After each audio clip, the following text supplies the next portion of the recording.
Hi, welcome back to Time for Adventure. We are going to be talking about PCSing with cats.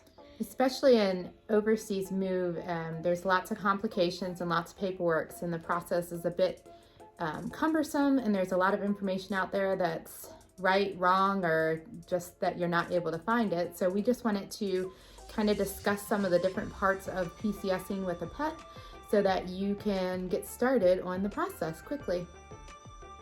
This is Jack. He's 6 years old, and he used to be a stray, but now he lives with us. He kind of adopted us at our last duty station, and so he's traveled across the country with us, and now he'll travel across the world with us. The first thing you need to know about PCSing with pets is that as soon as you get your orders, you have to get started with the process. We're actually moving to Okinawa, but I know that a lot of the other duty stations are the same. When you're PCSing with a pet, there's often a quarantine that starts after the USDA FAVN test.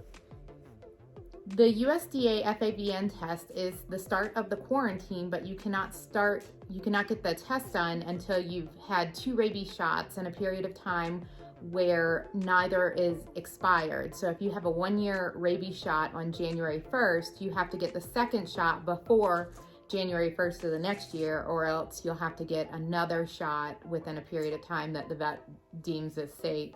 So you'll have to have 2 unexpired rabies shots within the period of time that the vaccine is for. So it could be 3 years, it could be 1 year, but it has to be 2 that are unexpired. Something else noteworthy is that some different host countries require different microchips. For example, Okinawa requires that you have the numbers only microchip, and you cannot get a rabies shot within a certain period of time for that microchip. So now you see why it's very important to get started on your process as soon as you get orders. For us, our quarantine is 180 days, and what does that quarantine mean? It means that he cannot leave the house. If you have a dog and you like to take your dog to PetSmart, it means you're not supposed to take your dog to PetSmart. You're not supposed to let your dog around other animals at the dog park or anything like that. So you need to get that started early. If you are not complete with your quarantine, at least for Okinawa, you can always take your pet with you to Okinawa, but your pet must remain on base for the remainder of the quarantine. So if you live on base and your hotel's on base, you're okay. If you cannot live on base because you do not have any available houses, then you have to put your dog or cat into a boarding facility for the remainder of that 180 days, or you can find a host family on base, but it becomes tedious and very, very expensive. There is a stipend that the government will help pay for the boarding if necessary, but it's just, you don't want to be away from your pet for that long, and it's very traumatic for them after moving across the world to be stuck in a boarding facility until their quarantine is up. So get started as soon as possible. Also, when you're moving on to base, of course we have a ROM period right now for the Marine Corps. If you are romming with pets, you are going to be most likely staying on Hansen or Foster in the contingency housing. There are not a lot of hotels on Okinawa that allow for pets. Shogun does, which is great. So we have secured our spot for Shogun. However, the pet rooms are quite small and cannot fit a family of our size. So we have to get 2 different rooms, and they are in 2 different buildings. Our family does rate for both of those to be paid for, but we're gonna have to be sleeping separately, so that's a consideration too. So quarantining needs to happen from the beginning. It's, that's your very first step in the whole moving process, probably even before you do your move.mil stuff. Get that quarantine started ASAP. The test is about $85, and you have to write a check out to the USDA or get charged by the USDA. It is not something that your vet can cover. They can do it at military bases, and civilian vets can do this too. Most of them are not familiar with the process though, so they will charge a lot more. For us to go down to Colorado Springs, it's about $200 for the entire process for us, including all the various tests, some immunizations, the 10-day health certificate. If we were to do it here, it would have been more like $600. So we opted to drive down there to make sure the paperwork's done right and that they understand the processes so that we don't have any paperwork issues getting into the country. Next up, you're probably wondering, what is the cost to get your pet to another country? Fortunately for us, we were able to secure a spot on the Patriot Express. He will be at our feet. That's what we chose that we wanted to do. You can only take a pet and their bag up to 20 pounds if they're going under the seat in front of you. They do count as a carry-on. So if, like for us, we have 5 people, we are allowed to have 4 carry-ons and a cat, 5 personal items. Obviously, she's going to be sitting with Jack at her feet, and so her personal item will need to go in the overhead compartment, but she is not able to bring a carry-on bag, you know, like a wheeled carry-on bag. So there is no cost for that on the Patriot Express to put them in cabin with you. We do have to pay $100 to get the cat from Denver to Seattle, where we'll pick up the Patriot Express, and that's in cabin as well. Some notes about in cabin versus cargo hold. If they're in the cargo hold, they cannot take anti-anxiety medication. The vet can prescribe these medications. This applies to dogs or cats. They cannot take medications if they're in cargo. They can take them if they're at your feet. So if that's something that you're interested in, talk to your vet about it. The medication that they give is very cheap. It's like $6 for a bottle of pills for them. Also of note, the hard-sided kennels that your cat or dog might go in if they go under the plane cannot have a top that opens on the Patriot Express. This is something I discovered on my own along the way. You'll get there with your cage and then they'll say, sorry, we can't take that. But they do have cages to borrow, should you show up and not see our video first. They do have cages to borrow. So for us, we're gonna be going, we'll be making 2 stops on the way to Okinawa, and they say that you can take your pets, your dogs from the cargo and take them for a walk when you get to the first 2 stops while you have your layover, so that's good to know. So if you end up on a commercial flight, it's also good to know that you can put your pet in the cargo hold as excess baggage. This is important. If you're not going to have them at your feet, excess baggage is a lot cheaper than the pet fee, and this applies to military families, not civilians. But if you're on a commercial flight instead of the Patriot Express, excess baggage, you should ask them to mark your pet as excess baggage. You're going to have to call them and have that done, but it is cheaper than flying them as a pet if you were a civilian. Also, there are pet shippers. If your pet cannot come with you because they are snub-nosed, it's too hot, lots of different reasons, or maybe you're on the Patriot Express but your pet can't be, there's just no pet spots available. There are pet shippers that will handle all of that for you, but it is very expensive. Now, how do you get on the Patriot Express? So the flights come out 90 days in advance. So on April 1st, theoretically, all your flights should be opening up for July. However, I think it was April 5th or 6th that all the flights opened. By noon, all of the pet spots were gone for the entire month of July to Okinawa by noon. I mean, we're talking 4 hours. So if you are a Marine family, be in touch with your DMO, long before it's the morning of the flights opening up. They get an email and they do know when these flights are opening up.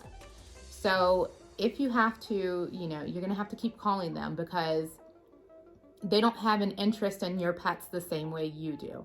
And of course you want your pet to fly on your flight. It's gonna make you feel better. It's gonna make your family feel better. And of course it's gonna make your pet feel better to see your face at the other end instead of a pet shipper, shipping them to and whomever is picking them up, whether it's your sponsor or somebody else at that end, because you're going to be in ROM at that end for 14 days. And you can't pick your own pet up because you cannot leave your hotel room. So this is important to know. Also, some other important things to know is that a lot of Hilton hotels are pet friendly, as well as La Quintas. If you're looking for a pet hotel along the way, there's a bunch over by SeaTac that are pet friendly. So if you want to take a few days in Seattle, or even if you just want to sleep for a few hours before you hop on a flight, you know, at least then you have a pet room over there and you're not hanging out at the USO all night. So definitely check into some of these Hilton hotels, and as well as La Quinta. I think we are staying at the Homewood Suites, or maybe it's the Embassy Suites over in Seattle. So there is a pet fee for the entire stay. I think it's $50 for the entire stay. It's not per day. So make sure you have that. So some useful things that you might want while you're traveling with your pet. Of course, when you're moving out of one house or into another, you're going to need certain things that are going to come with you on your flight. One of the things is a collapsible litter box. It is waterproof. You can just throw some litter in there when you stop in a family restroom. Let the cat, if your dog's trained, you can put a puppy pad in there too. And then you're going to empty it right out into the trash. Just carry a black bag of litter. Also, when the pets are in the cargo hold, you will need to provide them with water. How are you going to do this without making a mess? A lot of people use like gerbil style water bottles that are not dripping everywhere, so that the dogs can get water and it's not you know, like all over their cages and everything else. They also do recommend putting a shirt or a blanket in with your pet that maybe smells like you, just to give them a little bit of comfort. Some other things that are useful is you're going to need that supply of food to get you through the first few days. And of course, treats, anything that's a comfort item to your pet, you're going to want to take that with you rather than packing it up. I mean, this is hard for them. They have no clue what's going on. It's hard for us, but they don't understand it. You know, are you leaving them behind? Are you finding them a new family? So making sure that they have those comfort items, just like you would for your own children, is very important. Next, we're going to show you the carrier that we got. It was highly recommended in a lot of the military moving with pets groups and things like that. The carrier must fit under the seat in front of you. The inches, the AMC, the airlines, they all say a certain amount of inches, but as long as it can kind of swish down to go under, then that's basically all you need. When you're using the hard-sided carriers underneath the plane, make sure all of the hardware is metal. It cannot be plastic. It must have one door in the front, and that is it. No doors on the side, no doors on the top, just the one door on the front. So when you're looking for your boxes and your cages, make sure you are adhering to that, as well as looking at the sizing guidelines and how much room needs to fit above the ears, behind the tail. If the dog's laying down, they need to be able to turn around. All of that is very, very important. They will tell you you cannot fly if your dog crates is not the appropriate size. Okay, so this is a pet carrier that we got him. It is the brand Peticious, and it was about $42. It can be used as a backpack. It can be used as a duffel bag. And it can also be used, you can also fold it out and make it bigger for the pet to be able to move around. When the pet is in the plane, you can extend it a little bit. There's not going to be very much room for it to extend, but one of the things that the airlines look for is that the pet can fully turn around in the cage when it's not extended. Another great thing about this bag is it also has the sleeve to put over the handle of a carry-on bag, because our Jackie Kitty is, he's about 13 or 14 pounds. He gets a little bit heavy. Like, carrying him on your back is great when you're going onto the airplane, but to carry him around the airport, it gets quite heavy.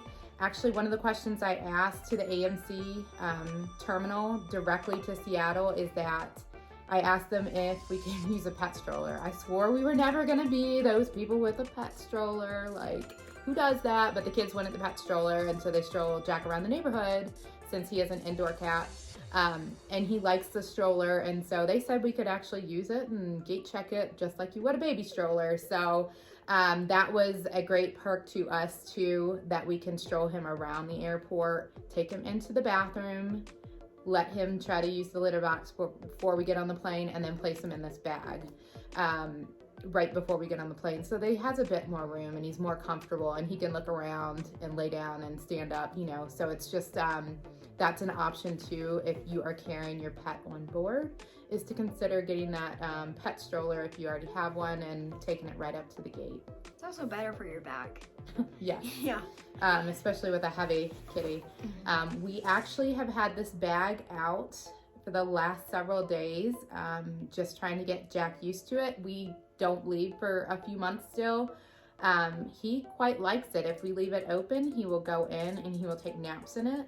So getting them acclimated with hanging out in that bag or that box is a great idea, so that when the time comes, they are not freaking out because they've never seen it, smelled it, you know, dealt with it. They also have calming treats and calming spray for both cats and dogs. You can get that from Amazon or a pet store. They have Fly Away, I think is what it's called, for the cats, and then just, you know, literally calming treats for the dogs that are not prescription, which I would imagine are fine for being in the cargo hold because they are not prescription, but definitely check with your vet on those before giving those as well. So people ask us all the time what we're going to do with Jack. You know, is he going to come with us? Can he come with us? So of course we had to ask Jack himself. Jack?